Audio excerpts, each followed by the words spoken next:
Почитувани, судиите мора да се оттргнат од канџите на Зоран Заев и да застанат на патот на теророт кој што се врши врз функционери од ВМРО ДПМН и врз службеничка од Министерството за транспорт и врски.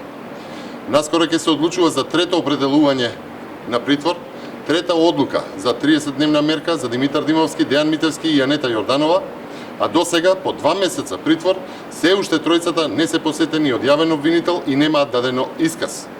Луѓето се уште официјално не знаат зошто се притворени. Уште повеќе што со обвинението се офатени 11 лица за кои што има идентични решенија од судот, освен во делот за притвор, со што за другите е определена поблага мерка според Законот за кривична постапка. Од тука прашуваме, колку време треба да бидат држани како заложници, гласноговорници на опозицијата, за да се задоволи хирот на Зоран Заев на власта за политички прогон врз политички неистомисленици. Дали Димовски, Митевски и Јорданова, кои што работат во Министерството за транспорт и врски, се жртви на тортура заради бизнисот на вице-премиерот Кочо Анѓушев?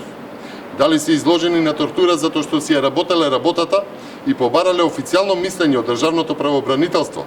Дали постојат пречки за непосредната спогодба за долготраен закуп на државно земјиште за фирмата Тополки на Анѓушев?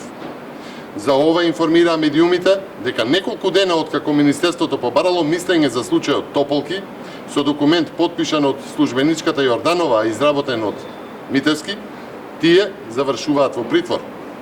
Почитувани, притворот не е казна, туку мерка осомничените да не ја осуетат постапката, која што во овој случај е целосно непотребна и неаргументирана.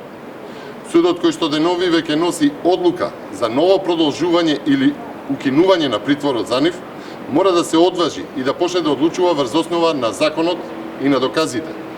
Ниту постои можност за повторување на делото, ниту постои можност за влијание врз докази и сведоци, ниту постои можност за нивно бегство. Накусо, доколку се носи правна, а не политичка пресуда, судот мора да ги ослободи од притвор. Ви благодарам.